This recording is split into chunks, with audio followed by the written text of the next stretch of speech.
but he's still going to jump on the backlines. Looking towards 9 class. Should be a very straightforward kill. Mira gets the credit for it. They really wanted the puck though. The reward is the rune as well. Puck is a hard kill, right? At the moment, at least, Puck is not that simple to catch. No Yules, no Aghanim Scepter on Void Spirit. So, probably not the one that they expected to kill anyway, bot lane. Break out onto Triple S. Not enough damage yet, and he still has the Soul Ring, so he could pop the Ravage at any given time. And to your point about the Yule Scepter, he's actually queuing it up right now. Not going to go for the Arrows or the Spirit Vessel on Makoto. Straight into the Yule Scepter. Mid lane, Makoto, will he be able to save Kaori here? Definitely not. No one able to help get the kill. Carlos though, as he falls lower, Makoto decides, you know what, I don't want to commit for that kill, lest I die myself underneath the tier 1. They had Pango and Hoodwink nearby, but not close enough to truly commit. Also, there's a Neg available, so going for that kill probably it wouldn't work in the first place. So far, the game is pretty even, like a 3k lead for Paravision, 6-6 when it comes to the kill score. But I have to say, from Faceless Void, we had a couple of really good games. But this game worries me a little bit. Like, you're playing into Dreamcore, you're playing into Dead in the Water, you're playing against Meepo, which through the game, like, maybe 35 minutes plus, it's a good matchup for Void. But before that point, it's actually pretty damn good for Meepo. You can use your Aghanim Scepter to pull the Meepos out of Chrono. Like, you can, of course, use the Shard after the Chrono. You're naturally very tanky as well, so not really an easy game for Nightfall. See if his team can make the space around him so that he can flourish in this moment in time. WS building into a Blink Dagger soon. I think it's pretty good from the side of Paravision that, yeah, a couple of these smoke moves have come, the supports have been dying, but by and large, the cores have been pretty much untouched, allowed to just get their items for later in the game. Yeah, they have been chilling. DD. Okay, 9 plus. Might have to deal with the Rolling Thunder here. Comes through from WS. Where's the follow-up though? Makoto looking for an angle to jump into, and Mindclass has just been juking and dodging WS, not getting caught. Finally, he does get brought down, but that will allow Carlos to get off the Supernova, and here comes Satanic, Earthbind out onto WS, just outside the range of the Supernova. So he's gonna be able to run.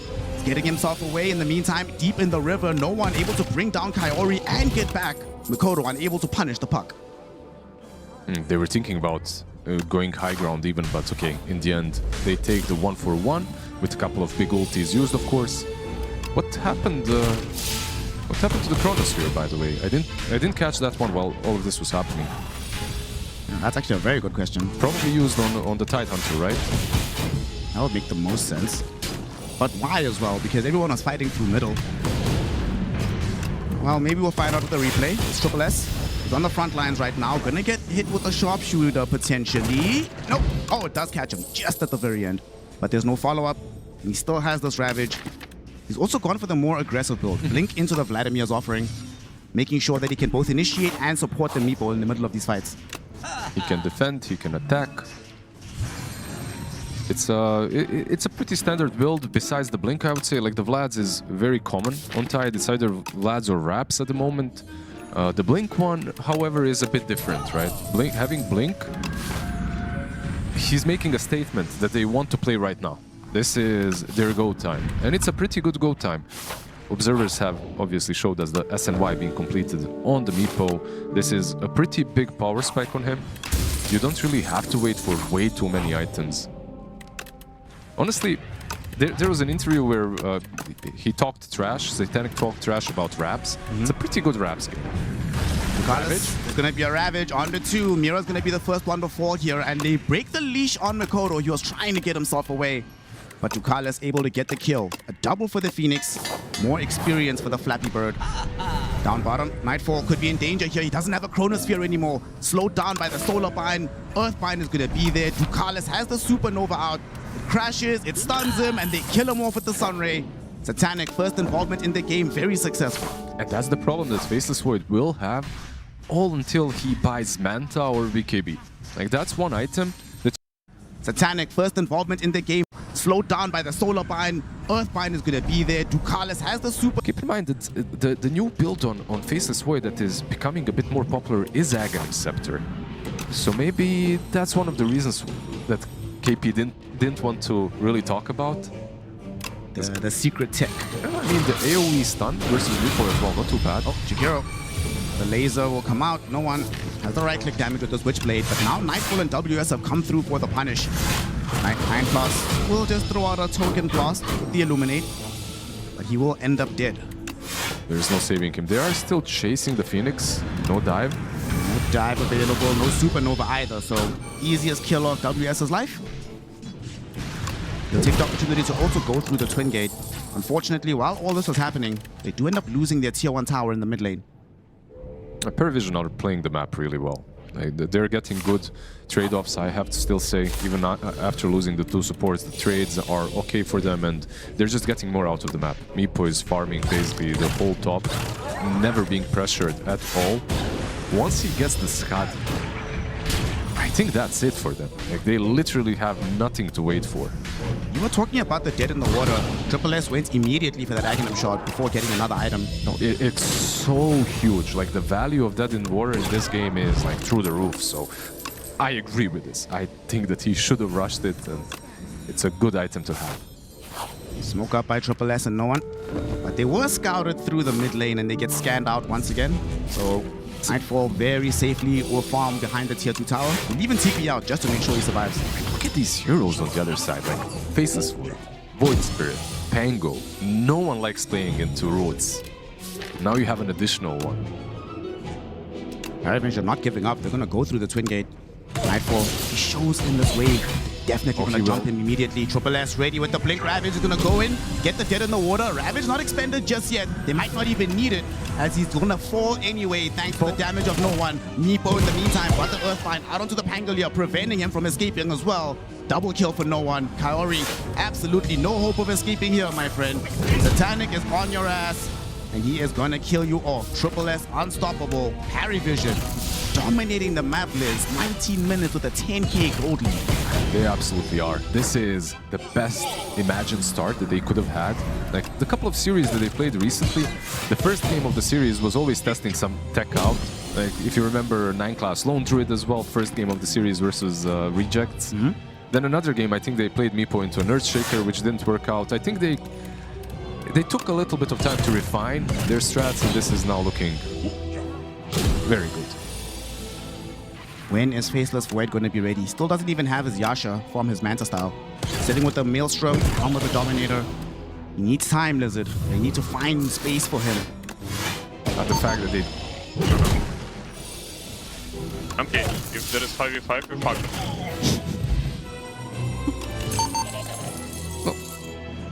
Spoiler alert, he did exactly that. Yeah, pretty much what happened. Ravage now expended again. It's going to catch onto 3. Kaori is going to follow Mira into the grave. WS trying to get himself out of here, swashbuckling away. But as the Supernova pops, will he be past the range? Yes, he will. Rolling Thunder protect him for now. They even brought back on Mira just in case. But Triple S with this Blink Dagger. We've seen a lot of these Tidehunter games where it feels like, you know, the hero's struggling to really get himself involved in the team fight. Definitely not him here.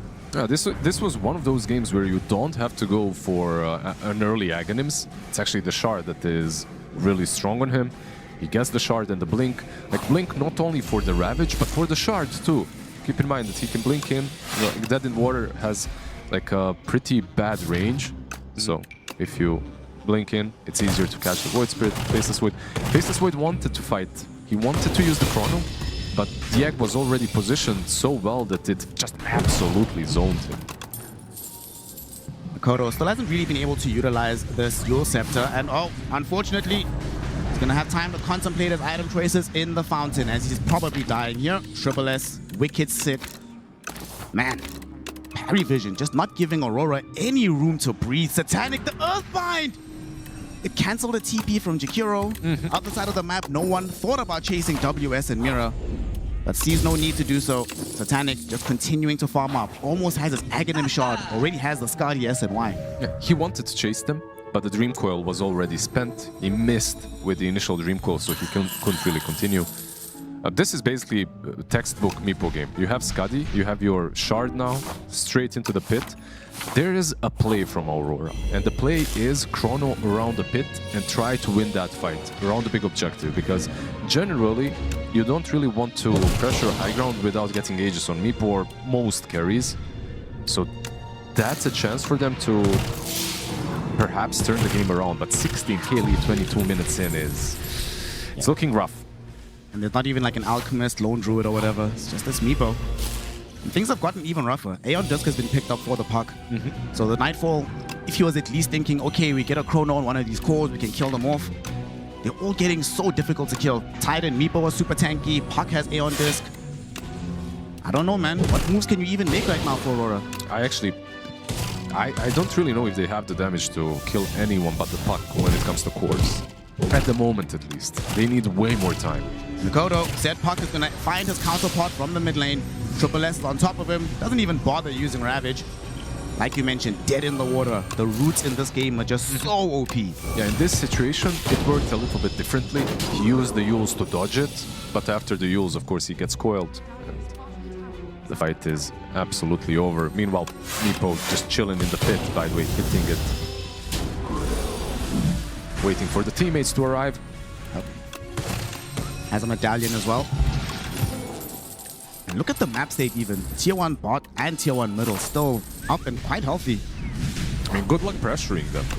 Maybe a Jakiro with suicidal tendencies can go next to the Tier 1 tower, hit it a couple of times, but he will not go out alive, so...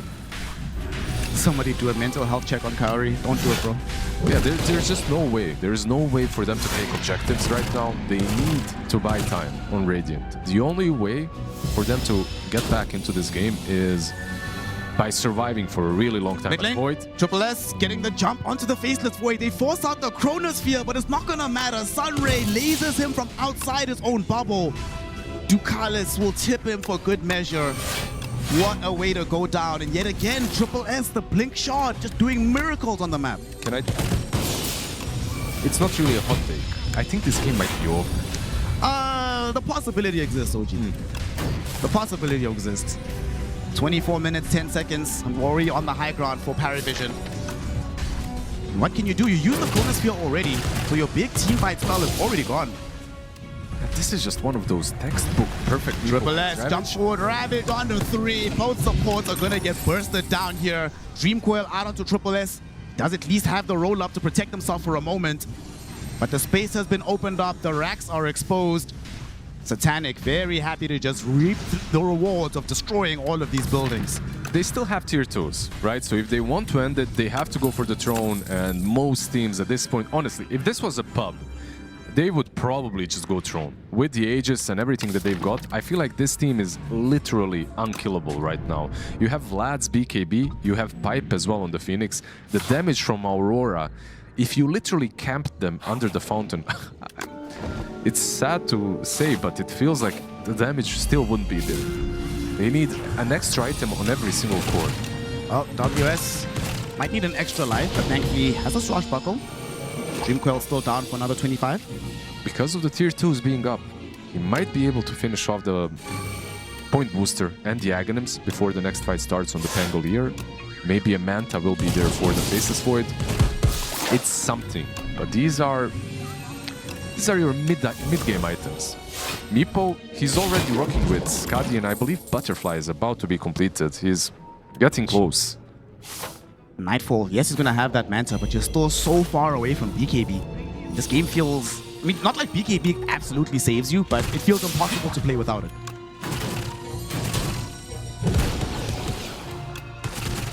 On Void, you mean? Yeah. If he goes BKB, this game is over. I mean, it already feels that way. If he gets the BKB, it's rough, right? Because without it, you die. With it, you deal no damage. Like, your options are limited. I think he needs to go all out on damage, get some Mjolnir after the Manta, and just hope that there is enough of oomph in the Chronosphere from his allies as well. There's a Butterfly now, so less right-click coming into this Meepo. They're smoking. They want to hold top. Okay. See what kind of angle they can find here. WS will wander out through the Twin Gates. They drop a Macro Pyre down. Still not doing too much because there's Illuminate heal, there's Sunray. Literally full HP on Satanic. Nice little bushwhack. Hunter's Boomerang gets thrown through as well. But Satanic just doesn't care, bro. There's just no damage. No one. Zoning back Kaori, who just gets caught easily by Triple S. Quick kill, forcing him to buy back. But what can he accomplish? He's already used up the Macropire here, so no big magic damage coming in from this Jakiro. Earthbind going in, back on Kaori. Can they get the dieback out of him? Not just yet. High Vision feel no need to overextend. They've taken the objectives, they've taken the lane of Rax. They can go bottom to secure the Mega Creeps. The buyback on Jakiro was still pretty good, I would say. It was necessary for the Ice Path, if nothing else, just for some extra control. The damage itself is just not there from any of them, and it's not on Jakiro really to help you out in that aspect. In this current state of the game, the cores need to do a little bit of heavy lifting. When was the last time you saw a first Aegis be this value for a team? We're using it to almost get a 4 megas here. WS will get the roll, looking towards the back lines, trying to isolate Lion Claws here. Does he have the damage to kill off this Cuddle? He does. Cuddle does go down, but there was a Ravage on the back line from Triple S, stopping Nightfall from getting involved in the fray. He just has to watch as Mira dies before his very eyes. No buybacks available from the supports as Makoto jumping in, looking for Ducalis. Can't even kill off the Phoenix. Supernova is still available, not even required. They get the leash out onto Void Spirit. He's dead without buyback. Satanic still has an Aegis for another 17 seconds. Dreamcoil on the 2. They finally get the kill on Pango as well as the buyback on Hoodwink. Faceless Void tried his best, threw out the chrono, but to absolutely no avail. GG, well played is called. Parry Vision come through with the Meepo and dominate against Aurora. Yeah, it's always nice to see newer and newer generations experience the thing that is called Meepo, you know, every now and then. I gotta say though, from Paravision, this wasn't only like a very good Meepo game versus heroes that aren't great against him, but also like overall the draft was fantastic. Yeah, in every aspect of Dota, Paravision excelled. Let's see what our panel thinks about this Meepo performance from them. The Meepo obviously fit right in. As Lacoste says, though, it wasn't just the Meepo. Everything came together so well with the aggression. It felt like the timings that everybody had inside of Paravision was just all at the same time. It's like, hey, game's over now. Yeah, all the clocks on their side were kind of synced in the same millisecond. It didn't feel like this way because everything was just so crisp. And this Meepo pick, I thought maybe they're gonna go with something different from the offlane. Some like, hey, like I want some big stuff, you know. I want something that can actually. Sorry, one more time. Yeah, big stuff. There we go, Lacoste. I wanted to see something that can actually like threaten the Meepo once he goes in, because a lot of these spells are kind of like, nah. Faceless Void has limited amount of damage. Maybe the Sharpshooter is gonna get like the hit, but there's also way too much healing coming up from both of the supports as well. Yeah, I said at the end of the draft, I wanted P-Vision to utilize the early timing that they had with this lineup. I wanted to feel that aura of their off-laner, the mid. I wanted to step up into the game, and they did like that, if not times 10, right? The Tidehunter finished 9-0-15. All these clips are just nothing from Aurora. They had no game to play. Now, and so like the using Chrono as well. The Chrono's run away. You like that one? It's. Do you want to guess how much hero damage Nightfall did in this game? Don't be looking. I'm not looking. I would say 2.7k. Okay, Shiva, what are we throwing in? Throw a number in the mix. I'm going a little lower than that. Lower, okay. What number's that then? I mean, 2,699? it just, lower. It was 4,000. He was. Okay. Yeah. That's okay. Is it? Of course, it wasn't the Void game for the early game. No. He was meant to be. If we did network to damage, if we do that stats, which is kind of cool stats in Dota as well, like this is not relevant, but not an easy game for him, playing into literally 5 different leashes and root mechanics, playing into blinding light, just very difficult for him to play the game solar bind on top of that. He ends the game with 1-0 and 4, and then Meepo, he's the one who didn't. I mean, they didn't kill a core a single time. We saw the same thing happen yesterday in the Spirit series. And we brought up at the very start of the day how it was so important for supports to be the ultimate sacrifice, and Paravision, they're like, yep, only support should die. Yep. Let's do it. We can do it too. I mean, they just played such a great game. What were you pointing at, boss? I saw you pointing at the screen. No, I was pointing out that Shiva, that she's good at her job. Ah, okay. Very well. Yes, thank you. Fair enough. Back to you, Shiva, who's amazing at her job. No, well, I think the standout player here, I mean, we could give it to Satanic, but it wasn't just the Meepo pick, right? Or was it? What was the? Who was the MVP today? To me, it's the Tidehunter. It's like triple S, all right? Pick 14 of the draft, locks in the Tidehunter. Then Nightfall has the audacity to go, I'm going to play my Faceless Void into your Tidehunter. I'm better than you. And he's like, no, you're not, boss. Look at me. I'm the main character of this game. I will obliterate you in the laning Yeah, phase. he had like 10 minutes in. He's the most farm hero in the game. He is just creep skipping, utilizing the farm, dragging into the camps, and putting a lot of pressure onto the enemy carry as well so that he can get the farm. And also love the itemization, picking up a BKB. This is something that we've seen, like, it's a BKB against Faceless Void. You'd be like, why is he buying it? He just wants to be able to not get hit by Rolling Thunder. He wants to remove the break mechanic from Hoodwink if necessary and have extra bit of protection from himself. We saw that when XXS played it. I think he bought it like 2 times in a row. Yeah. Yeah, Aurora, we talked about it after the draft was done. They needed to have the late game. That was their, their power spike was later, basically. Is there anything you feel like they could have done earlier on to delay Paravision's timing? I guess one of the concerns for them was they had the Void Spirit into Puck matchup, but as the lane kind of finished, the Void and the Puck had the same like net worth and denies. We didn't really get to see the Void Spirit advantage that we sometimes see in other matchups. He also is forced to buy items that he doesn't want to buy, where he's building into Yield Scepter. You're playing against Meepo, so you want to get use of your abilities. You're playing against Puck, trying to buy a little bit more time, maybe remove the silence, but it's just not happening. Yeah, and you can just see how much easier it is to, when you look between the Tide and the Void, right? Tide on one side to the Void, it's like you want to play through both of these heroes on either team, but when your Tidehunter already has, Vlad's Blink and really stand his ground, you're not looking at a Void Spirit who can kill anything, like Lacoste is mentioning. It really is quite a sacrificial mid, and then you have a real, like, AFK 0 damage carry hero, plus Pangolier, who's already conceding his game to Meepo. It's like you pretty much have 3 cores that are all hiding from the enemy team. And also, the clip playing, like, they're putting a lot of pressure on 2 different sides of the map. Like, at this point of the game, something is just not right. Like, again, Faceless Void, multiple root mechanics. They're making a move on one side, making a move on the other side. Also love the fact that Triple S, like, he made a move 6 minutes in, 8 minutes in. He's there for the rune if necessary, trying to outnumber the opponents and played a very active game of Dota. I mean, that clip was also really cool because when they killed Nightfall, Satanic already has one Meepo running down below the small camp, anticipating maybe there's another guy there. If he is, then I can then net this guy and get another kill. He goes, wait, there's no one here. He runs back, then throws a net. So it's like even in the simple Void kill, he's microing the Meepo to try and get even more and more. So yeah, they just outplayed them in every aspect. Yeah, and then there's on one side supports being a little bit more helpful Yes. than the others. I just wanted to see the amount of healing coming out from these 2 combined. It is almost 20,000 healing. You have a Meepo, you have Tidehunter. Puck doesn't utilize it as much, but it's mostly for Meepo having these 2 very strong supports sitting behind them with the Holy Locket. You have Pipe available, and these constant illuminates Holy Locket on top of that. 15,000 healing in a 28-minute game. DeCarlos nearly did as much healing as Nightfall did damage in that game. Yes, out-healed his damage, which is pretty ridiculous. That is just mental.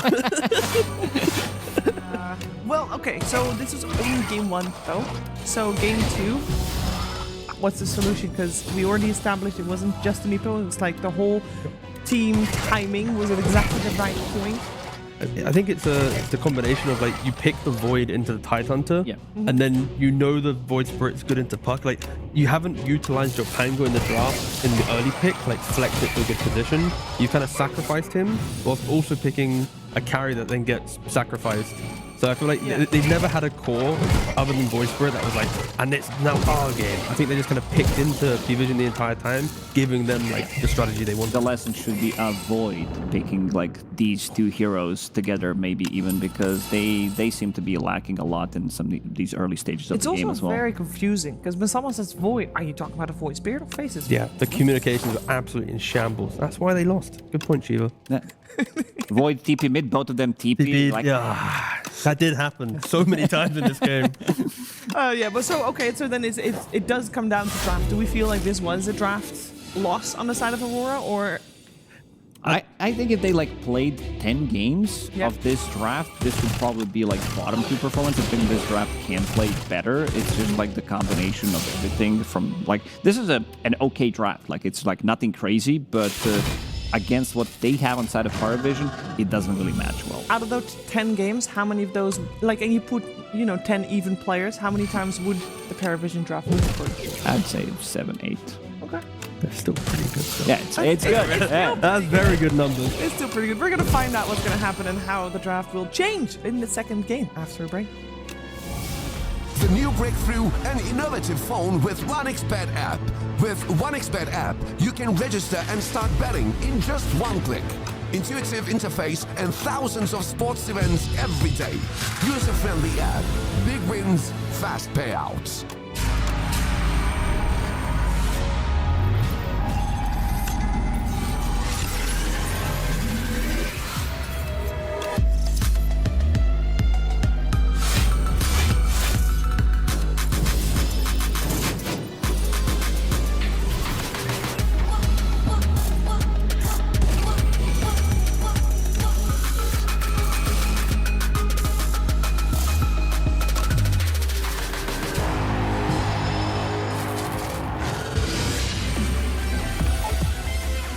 The human body was built to move, not trapped at a desk in one singular posture for 12 hours a day. It's time your chair evolved. This is Secret Lab Titan Evo. Ergonomically engineered for you, gamers, hybrid workers, artists, backing your every move. Hey everybody, we're asking the experts. We here. Mr. Ha, if you could, best laners in the mid. Top 5. Laners, top 5 of all time? Sure, why not? Alright, so we're gonna start from number 5. Number 5. Number 5, I would say Quinn, right? Quinn? Yeah. At number 5? Number 5. 8-time second place TI Quinn? Yes. Okay, fair enough. Number 4. Nothing to say. Nothing to say. NTS. Okay, that's fair at number 4, I think. Alright. Anyone's above Quinn, sure. Okay. Number 3, I'm gonna go with no one. No one. Okay, that's good. He was, in his prime, he was unbeatable. Unbeatable. Unbeatable. Now? Yeah. Beatable. He looked unbeatable a few months ago, but now not. He just got solo killed by Dark Mago. Not to take away from Dark Mago, he's a pretty good millionaire, but not unbeatable, obviously. Top 2. Second place goes to Nisha. Nisha. Yeah. Okay, that's pretty strong for second place. Jesus. Yes. All right. Number 1. Number 1 of all time, obviously, because I'm a millionaire and I have an ego, Yeah. I would say with myself in my prime. Explain it.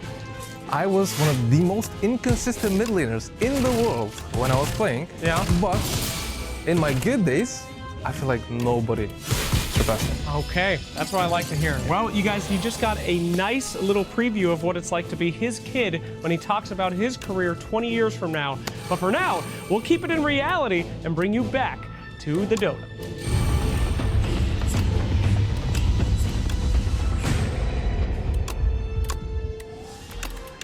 You gotta respect the ego of mid players, guys. That's what makes a good mid laner.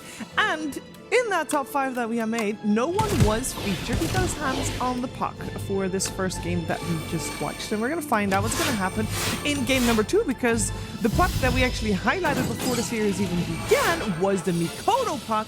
And we didn't get to see that one. Maybe we get lucky in game number 2. Game number 1 went the way of Paravision. Paravision has taken all series 3 games ever since they lost their win streak. So I'm assuming we're gonna continue the trend here. What does Aurora need to do to be able to make that happen? I want to see something slightly more aggressive. I want to see Mikoto on a different hero. Like Puck. Puck, most definitely. Ember, this is his most played hero. Queen of Pain, Beastmaster, anything that puts slightly more pressure. For me, Void Spirit is okay most of the time. He's okay in the Puck matchup as well. It's just, in a lot of the games, and all losing games, Void Spirit feels a bit of lackluster where you don't have the damage. This hero is compared to Storm Spirit, he doesn't dish out as much damage. And if you use your full combo, if you use both of the steps,